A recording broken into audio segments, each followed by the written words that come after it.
Ngomongin Menteri Purbaya. Menteri kok gitu ya? Selengean, ceplas-ceplos, blak-blakan, tapi tajam ke atas. Bukan tipe pejabat yang manis di depan kamera, tapi berani menekan bawahannya dan mengguncang sistem yang selama ini terkesan tak tersentuh. Menariknya, gaya seperti ini justru bikin masyarakat simpatik. Mungkin karena sudah lama rakyat menanti sosok menteri yang bukan hanya duduk di kursi empuk, tapi juga turun langsung menggoyang struktur yang beku. Bahkan, lembaga survei Indeks Politika pada 15 Oktober tahun 2025 lewat laporan detik.com merilis hasil survei nasional. Menteri paling dikenal masyarakat adalah Menteri Keuangan, Purbaya Yudi Sadewa. Survei ini dilakukan di 27 provinsi dengan 1.600 responden dan hasilnya Purbaya berada di puncak. Tapi kita nggak akan bahas politiknya dulu ya. Kita akan bahas Purbaya dari kacamata hukum tata negara. Dasar hukum jabatan menteri. Kita mulai dari pondasi paling dasar. Pasal 17 Undang-Undang Dasar 1945 Ayat 1 Presiden dibantu oleh menteri-menteri negara.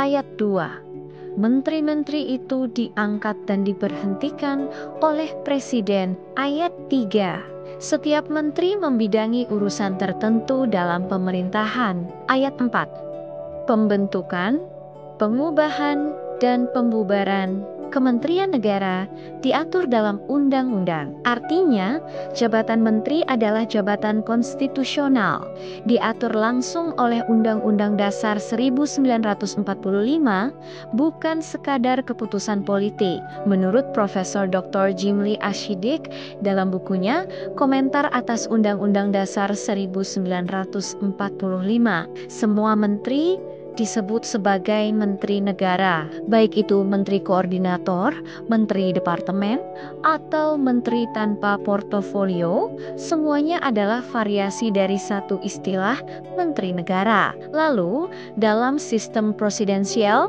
para menteri itu diangkat dan diberhentikan langsung oleh presiden. Mereka bertanggung jawab kepada presiden, bukan kepada DPR.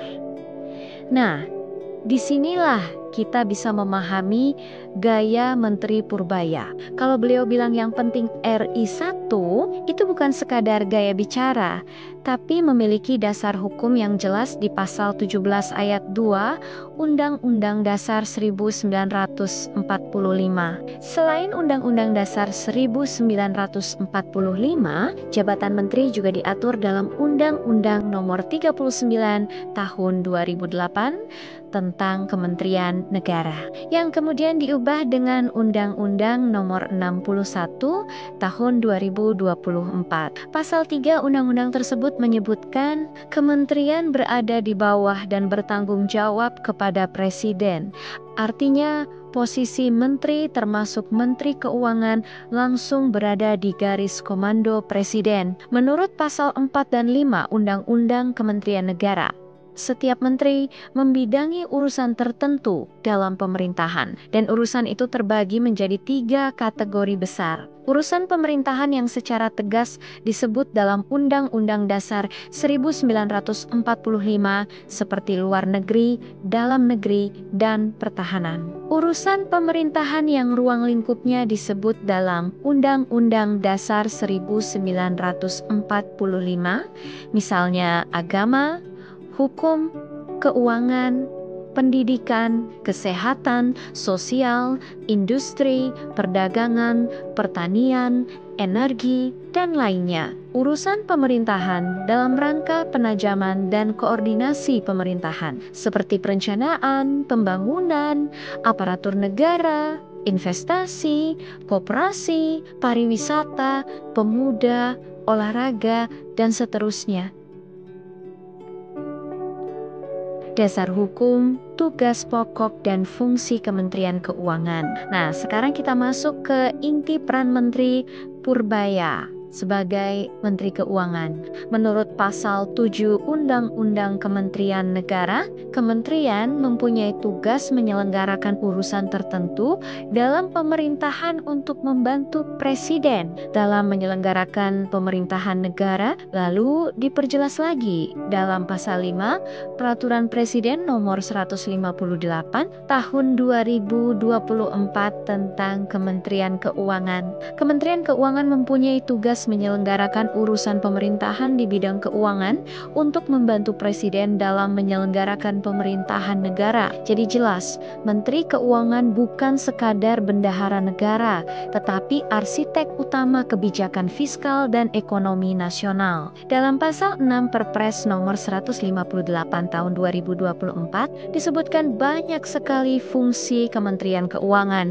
Di antaranya, merumuskan dan menetapkan kebijakan di bidang strategi ekonomi dan fiskal, pajak, kepabeanan, perbendaharaan, dan kekayaan negara. Melakukan supervisi atas pelaksanaan kebijakan keuangan di daerah, mengelola barang milik negara, pembiayaan, serta risiko keuangan negara, mengawasi pelaksanaan tugas di lingkungan kementerian, mengembangkan teknologi informasi, sistem data, dan intelijen keuangan, melaksanakan pendidikan, pelatihan, dan sertifikasi kompetensi di bidang keuangan negara, memberikan dukungan substantif kepada seluruh unsur organisasi di lingkungan kementerian. Banyak banget kan? Maka wajar jika Menteri Purbaya sering sidak ke berbagai lembaga, mulai dari bank-bank plat merah hingga proyek besar seperti kereta cepat Jakarta-Bandung. Ia bahkan sempat membuat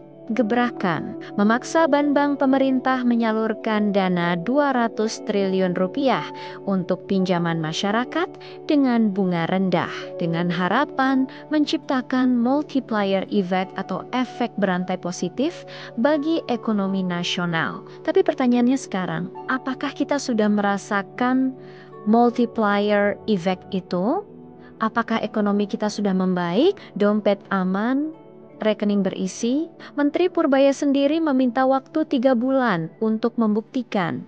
Dan masyarakat tentu menunggu dengan harapan, karena jika kebijakan tajam itu berhasil, kita tidak hanya melihat menteri yang ceplas-ceplos, tapi juga menteri yang benar-benar bekerja untuk rakyat. Jadi, di balik gaya santainya, ada landasan hukum yang kuat, tugas yang berat, dan tanggung jawab langsung kepada presiden serta rakyat Indonesia. Kita hanya perlu menunggu apakah gaya blak-blakan Purbaya ini akan membawa perubahan nyata atau hanya jadi angin segar sementara.